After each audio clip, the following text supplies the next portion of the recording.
Como lo señalábamos hace algunos minutos, 3 noticias económicas manejan en este momento la agenda de noticias del país. Una de ellas tiene que ver con el informe que ha entregado la Organización para la Cooperación y el Desarrollo, la OCDE, la OCDE, que señala que el país tiene uno de los niveles de pobreza, desigualdad de ingresos e informalidad en el mercado laboral más grande de América Latina. Por eso queremos saludar a la directora del Departamento de Planeación Nacional, Alejandra Botero. Gracias por estar con nosotros en RCN Mundo. Bienvenida, doctora Botero. Muchas gracias Jesús, muchas gracias Carla por tenerme en este espacio. ¿Qué se puede decir de este informe de la OCDE? Ellos, ¿es así de dramática la situación, es así de compleja la situación del país comparado con lo que se puede ver en América Latina en otros países? Sí, efectivamente, Jesús, como tú bien dices, pues es una situación muy compleja que está enfrentando Colombia, pero pues que está enfrentando todo el mundo, todos los que pues presenciamos, vivimos esta pandemia y ahora estamos viendo cómo nos recuperamos.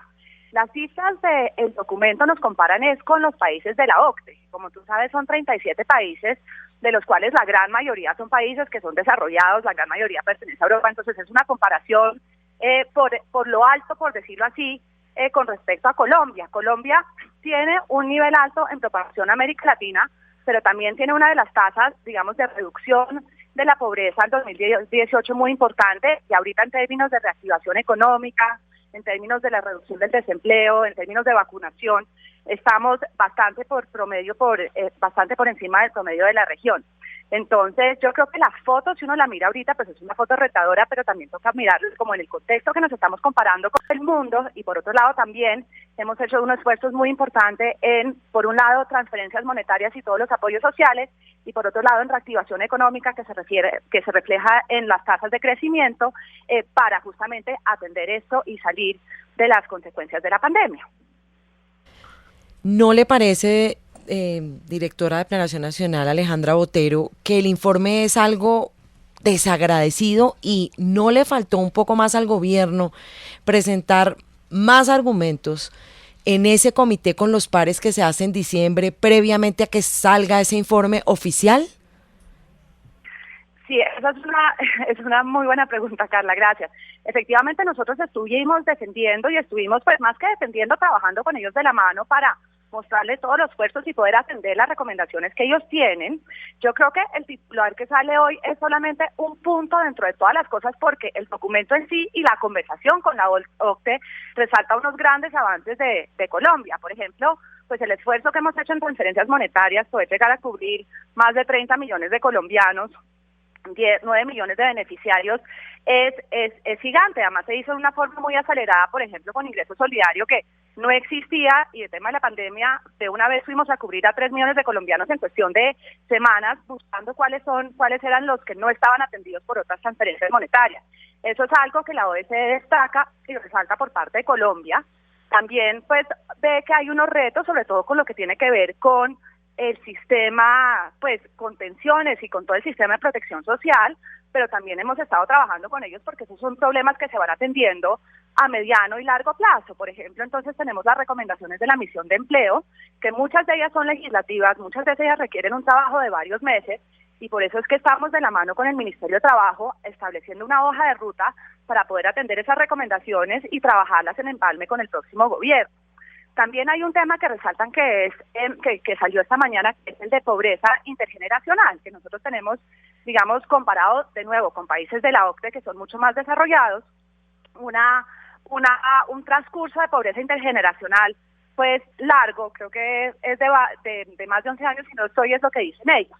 Acá conversando con el equipo, digamos, el esfuerzo más importante para que esto no pase, para que la pobreza no pase de generación en generación, es la inversión en educación y en desarrollo. Y en ese sentido, este gobierno ha invertido más de 4.5 billones en educación, y sobre todo lo que estamos tratando es buscar una cobertura universal en atención integral a la primera infancia y una cobertura universal en materia de educación superior. Sí. Entonces proyectos o digamos programas como Matrícula Cero, que abarca el 7% de los colombianos, de los estudiantes en situación de vulnerabilidad, más de 700.000 estudiantes. Eso es gigante solamente para poder romper ese esquema estructural de intergeneracional de la pobreza, que es lo que queremos, digamos, a mediano plazo, solucionar lo más rápidamente posible, pero son temas estructurales que tenemos.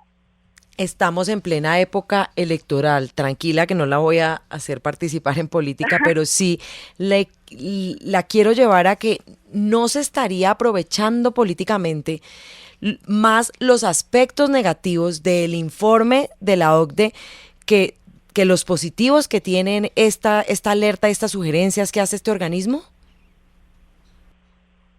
Pues yo creo que, digamos, la decisión que tomó Colombia de adherirse a la OCDE es una decisión de largo plazo, es una decisión de ver cómo es que podemos trabajar con los países desarrollados para mostrarles las cosas buenas que nosotros estamos haciendo, que ellos también aprendan, digamos, por ejemplo, del proyecto migratorio, del Estatuto Temporal de Protección, otras cosas que estamos haciendo, pero también aprender de ellos sobre cómo es que vamos reduciendo esas brechas, sobre todo sociales y económicas que tenemos. En ese sentido, es un documento que se tiene que ver desde una perspectiva a mediano plazo y no la foto ahorita, que yo estoy de acuerdo contigo, creo que resalta mucho más lo negativo que lo positivo que está en el documento.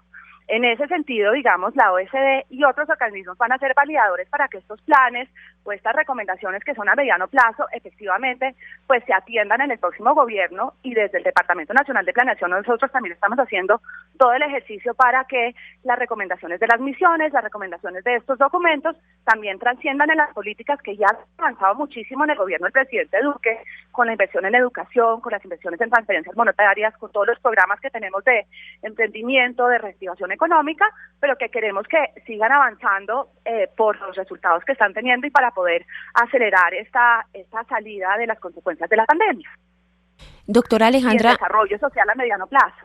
Doctora Alejandra, y en medio de la coyuntura actual de una subida de precios que sabemos que no solamente es en Colombia, sino es a nivel internacional, ¿no le preocupa al gobierno que la pérdida de poder adquisitivo de los hogares pues incremente más estas brechas, el índice de pobreza y también pues la desigualdad social? Sí, claro, eso es un tema que nos tiene muy preocupados, muy atentos. Tenemos un comité interinstitucional con el Ministerio de Comercio, el Ministerio de Hacienda, el Ministerio de Agricultura y por supuesto nosotros viendo constantemente y monitoreando cómo es que podemos apoyar.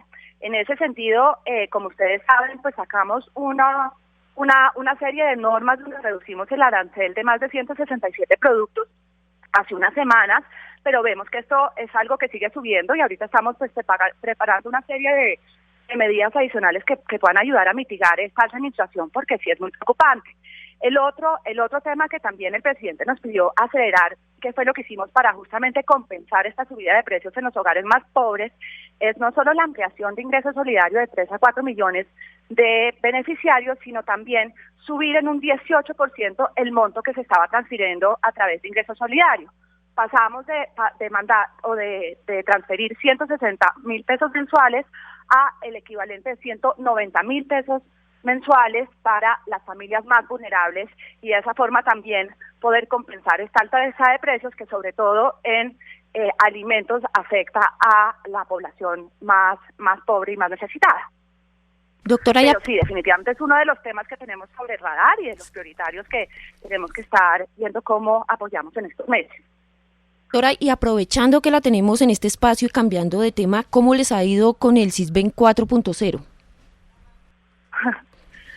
Bien, pues efectivamente, digamos, ese es el instrumento más importante que tiene el gobierno para poder entender dónde está la población más necesitada y de esa forma focalizar y perdón la redundancia, de la forma óptima los programas sociales que tenemos. Poder ver dónde están los hogares más pobres y qué tipo de programa necesitan. En ese sentido, Sisbén 4, que lo empezamos a implementar el año pasado, lo hemos ido avanzando y el objetivo es poder llegar a cubrir el 98% de las familias más pobres y vulnerables en Colombia para que estén dentro del sistema de información y de esa forma estén visibles para que los programas sociales puedan focalizarse hacia estas familias. En ese sentido, pues estamos trabajando mucho en poder lograr las encuestas, sobre todo pues donde no hay mayor cobertura. Esto es algo que hacemos con las alcaldías.